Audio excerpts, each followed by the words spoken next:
মাইকম্যানদের একটু প্রশংসা করা লাগে, সবার আগে এসে মাইক সেট করে, তাই না? ডেকোরেশন আর আসে, তারপরে ত্রুটি বিচ্যুতি হলে তরিকুলের যে ঝাড়ি আমি আজকে পাইছি, চিন্তা করলাম মারামারি লাগলো কিনা আল্লাহ জানে। হ্যাঁ, আন্তরিকতা তো আহারে। খন্দকার মাহবুবুল হক চলে আসছে যেখানে, এখনো যদি মাইকে ক্যান ক্যান সেন করে, এই পর্দাটা আমি টাঙ্গাইছি এখানে, স্বীকার করো আমি টাঙ্গাইছি না? আপনাদের স্বার্থে না বসতেন না, আমারে থুইয়া যাইতেন গে আপনারা। এই পর্দা আমি টাঙ্গাইছি যাতে আপনাদের বাতাস না আসে। মাইক ছিল ওই কর্নারে, আমি মহিলাদের মাইক ওই দিক থেকে ঢুকেছি দিছি, যাতে করে ওই দিক থেকে দিলে টিনের ঘরে প্রতিধ্বনি হয়ে মা বোনেরা বুঝবে না। হ্যাঁ, ওইটাই মাদ্রাসা। ভাইয়েরা, এগুলো আমি সেটিং করেছি, আপনারা খুশি?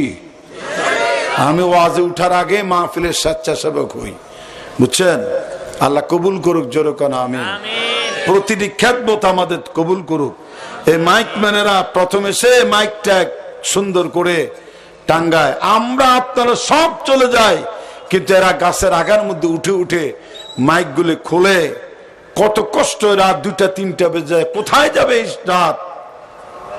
এই জন্য প্যান্ডেলের নিচে, মঞ্চের নিচে পর্দা গায়ে দিয়া ইট অথবা হাত মাথা দিয়ে তারা রাত কাটে, সকালবেলা আবার চলে যায় অন্য জায়গায় ডেকোরেশন নিয়ে, মাইক নিয়ে। এরকম কষ্ট করে না? যেরকম কষ্ট করে না? আবার আপনারা যেমনই মনোযোগ সহকারে শোনেন, তার চেয়ে বেশি মনোযোগ থাকে মাইকম্যানের। না জানি একটু এলোমেলো হলে হুজুর ধমক দেয় কিনা, এরকম একটা টেনশন থাকে না? কথা কয় না রে? এদের পক্ষে একটু কথা বলেন, এদের মাইকের কারণে তো এত সাউন্ড সুন্দর সাউন্ড পাচ্ছেন।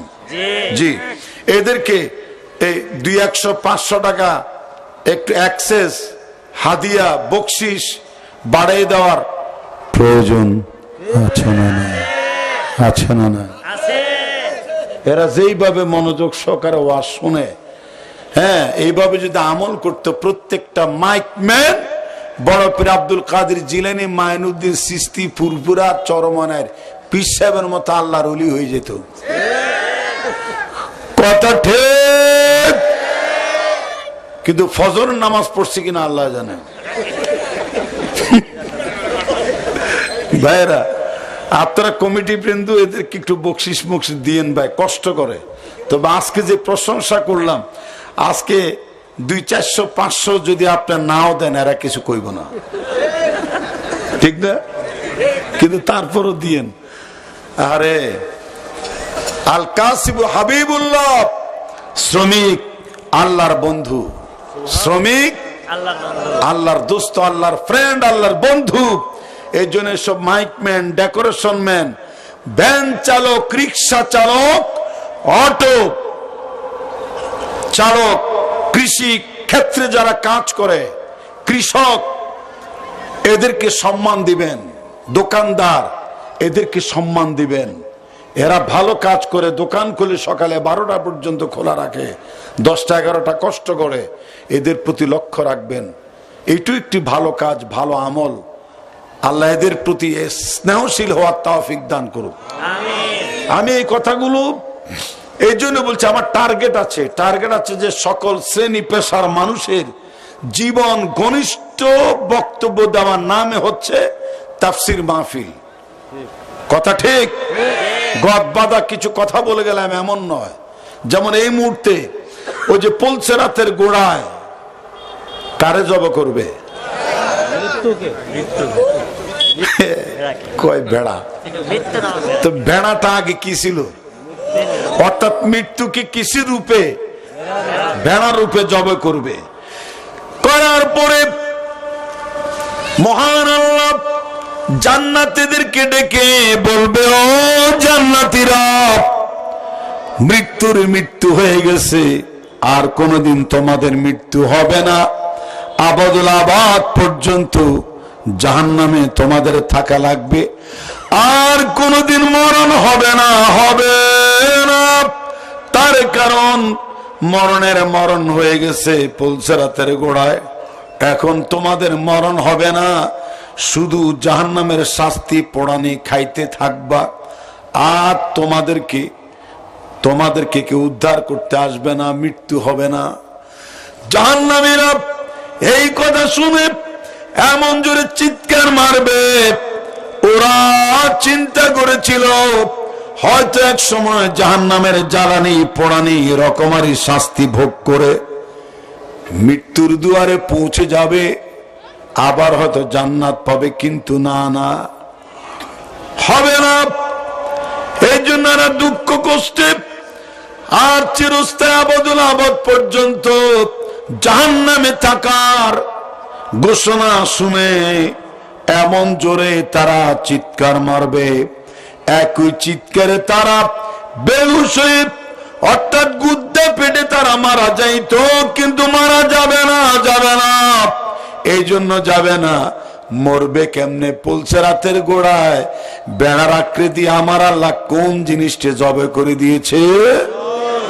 মৃত্যুকে জব করে দিয়েছে। সুবহানাল্লাহ জোরে কোন।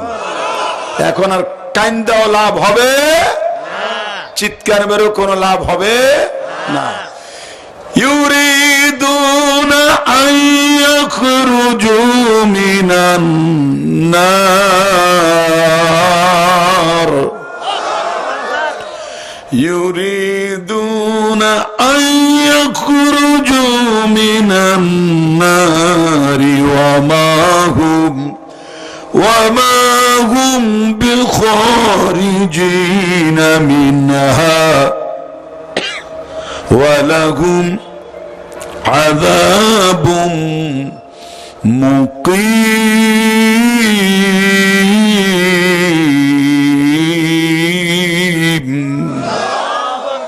ওরা জাহান্নামের আগুন থেকে বেরিয়ে আসতে চাইবে, ওয়ামা হুম বিখারিজিনা মিনহা, ওখান থেকে তারা কখনো বের হতে পারবে না। ওয়ালাকুম আযাবুম মুকিম, তাদের জন্য জাহান্নামের শাস্তিগুলি রকমারি শাস্তি চিরস্থায়ী ভাবে আল্লাহ তাদের জন্য বরাদ্দ দিয়ে দিছে। নাউজুবিল্লাহ জোরে কোন। মিয়া জাহান্নাম কি জিনিস নাম শুনছেন, এটার বিশদ বর্ণনা শোনেন নাই।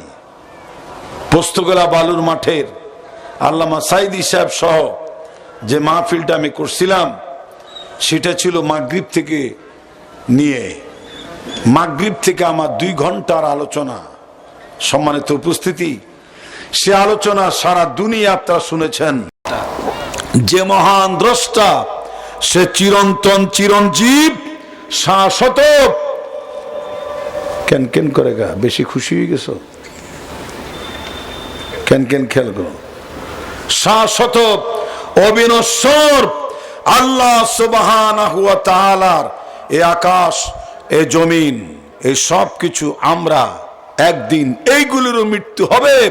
কুল্লু শাইইন হালিকুন ইল্লা ওয়াজহাহু, যা দেখা যায় যা দেখা যায় না সব একদিন মৃত্যুর কোলে ঢলে পড়বে, জীবন অবসান ঘটবে। টিকে থাকবে কে? কে টিকে থাকবে? আল্লাহ টিকে থাকবে।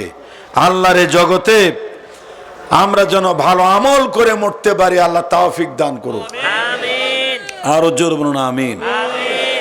এবারে জান্নাতের দিকে আল্লাহ তাকাবেন। কিসের দিকে?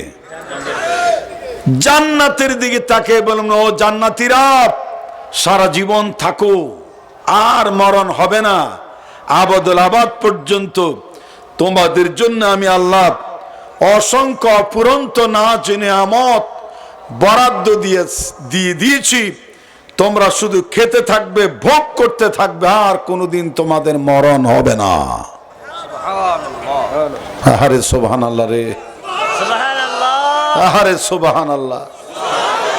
আমি কইছি মরণের মরণ হবে, এখন আপনারা সুবহানাল্লাহরও মাইরা লেছেন। জোরে বলেন সুবহানাল্লাহ। সুবহানাল্লাহ কেমনে কোয়া লাগে আমিটা বুঝি তো, কোরামিন ট্যাবলেট দিতে আসি এখন, যাতে সুবহানাল্লাহর আওয়াজ কলজা ফাইটটা বাইর হয়। একটা ভয়ঙ্কর কথা বলবো আমি এখন, বলবো। আল্লাহর হাবিবকে জিজ্ঞেস করা হয়েছে, নবী গো, জাহান্নাম আর জান্নাত, এই দুইটা 60টা জাহান্নাম, জান্নাত কয়টা? এই বোদাবাসী পঞ্চগড় এলাকায় জান্নাত কয়টা ও ভাই জানে? 8টা। এই 8টা জান্নাত, 7টা জাহান্নাম, এই দুটার তুলনামূলক কোনটা বড়? রাসূল গো একটু আমাদেরকে জানান। আল্লাহর হাবিব বলেছেন 7টা জাহান্নাম এক জায়গায় এনে। কয়টা জাহান্নাম? মুখস্থ করে বলেন না কয়টা?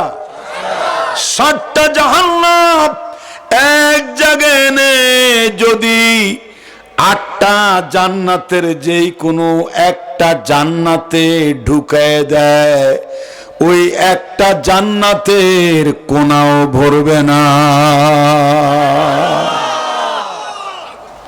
জান্নাত কত বড়, চাই কি চাই না? তাহলে কি আমি 3টা ফর্মুলা দেব জান্নাতে যাওয়ার? আমার লাগে দোয়া করবেন। এগুলো অরিজিনাল কথা, কিন্তু আল্লাহ মৃত্যু জীবন, জীবন মৃত্যু, লিয়াবলুয়াকুম আইয়ুকুম আহসানু আমালা, ভালো কাজ কে কতটুকু করে এটা পরীক্ষা করার জন্য আমাদের এই দুনিয়ার হায়াতে জিন্দেগি। আমরা ভালো কাজ করে মরবো, ঠিক কিনা? আল্লাহ আমাদেরকে জান্নাত দিতে হবে, চাই না কি চাই না? জান্নাত আমাদেরকে না দিলে আল্লাহ কি নরেন্দ্র মোদীরই দিব? বারাক ওবামারে আমাদের দেওয়া লাগবে, কারণ এটা আমাদের বাপ দাদার ভিটা বাড়ি। Right? Yes or not? Yes or not? 100% না 100%? আমার বাপের বাড়ি, মায়ের বাড়ি, আলহামদুলিল্লাহ কোন? বুকের সাথে হাত মিলে কনফিডেন্সের সাথে বলেন ইনশাআল্লাহ আমরা জান্নাতি, আমরা কান্নাতি। শব্দটা আছে না ওখানে? আমরা কান্নাতি, আমরা জান্নাতে যাবই ইনশাআল্লাহ বলেন। আল্লাহ বলেছি বান্দা আমার ব্যাপারে যেমন ধারণা করে আমি তেমনই, মারহাবা কোন? আমি তেমনই। তাই বলে বাউল শিল্পীরা আল্লাহ সম্পর্কে যেই সব বাজে বাজে মন্তব্য করে, আর আপনাদের এই ঠাকুর গায়ের নেতা উনি বলেছে যে সব ওলামায়ে কেরাম তাদের বিরোধিতা করে আমরা নাকি ধর্মান্ধ। এটা তার বলা ঠিক হয় না, এগুলো স্বল্প জ্ঞানের কারণে এগুলি বলা হয়। যারা আল্লাহ সম্পর্কে বাজে কথা বলে এরা হচ্ছে শয়তান। আল্লাহ সম্পর্কে যেসব বাউলরা আউল ফাউল কথা বলে এরা হচ্ছে শয়তানের দূষর প্রেতাত্মা।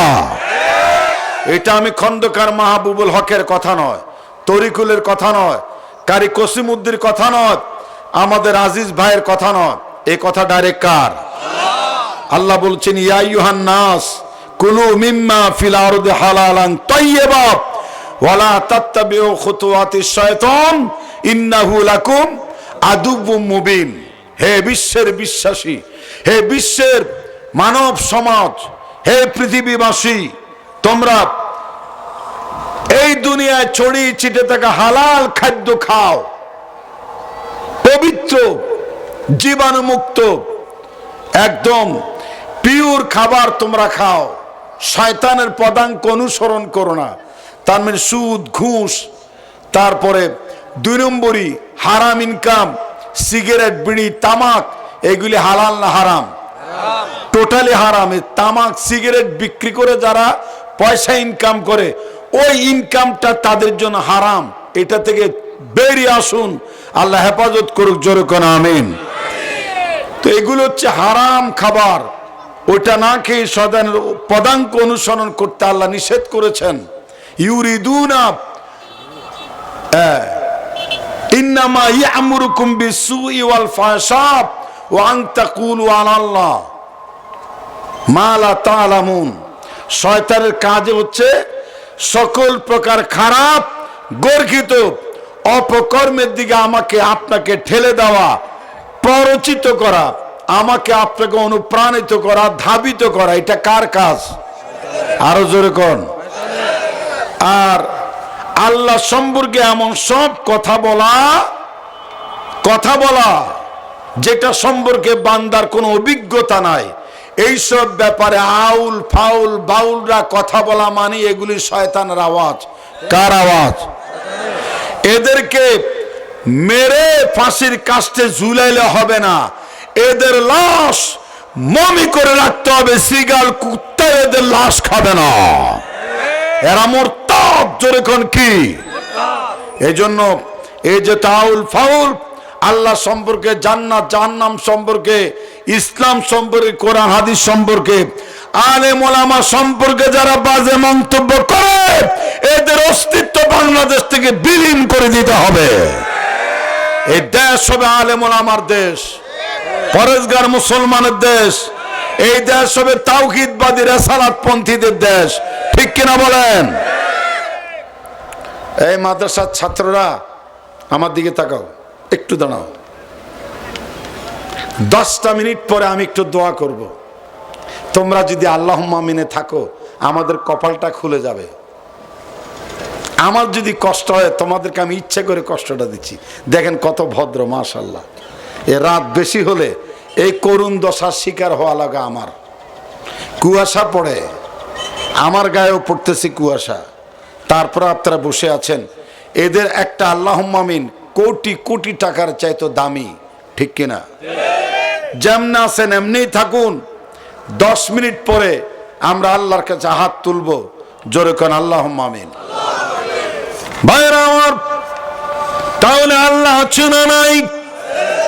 হুয়াল্লাযী খালাকা লাকুম মা ফিল আরদি জামিআ। তিনি তো সেই মহান সত্তা যিনি তোমাদের জন্য তামাম পৃথিবীর সমস্ত নাজ নিয়ামত সৃষ্টি করে দিয়েছেন। আকাশ থেকে মিষ্টি পানির বৃষ্টি বর্ষণ করে নিস্তেজ জমিনকে সতেজ করে রকমারি ফলমূল ফসল উদ্গত করে। আমার আপনার ক্ষুধায় খাদ্য, পিপাসায় পানির ব্যবস্থা যিনি করেন, রাতের নিস্তব্ধতা ভেঙ্গে আকাশের দিকে হাত ঘুরে বলেন তিনি আমাদেরকে। ডাইন বাম একসাথে আওয়াজ দিয়ে বলেন তিনি আমাদেরকে।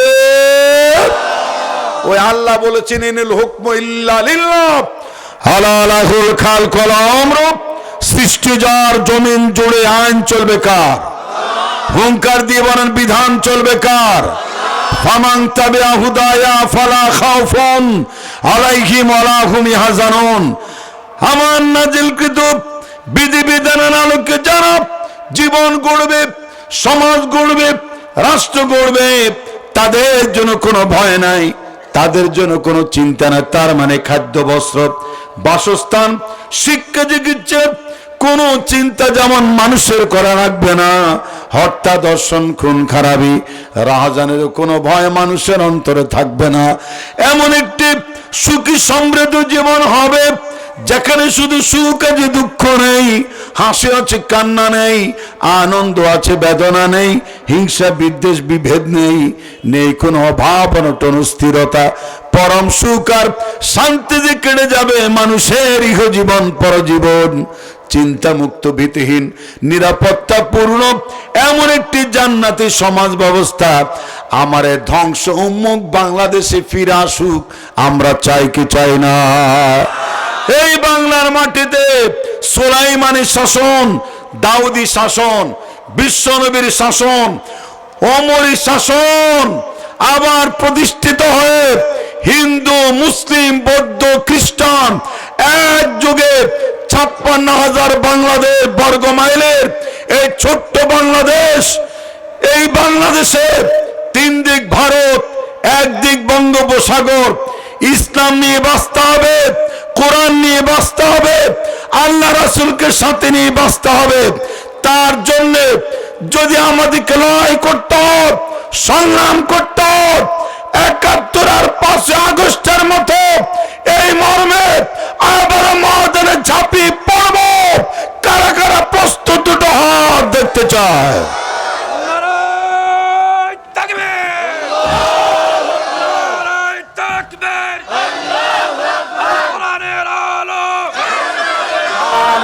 হাদিসের আলো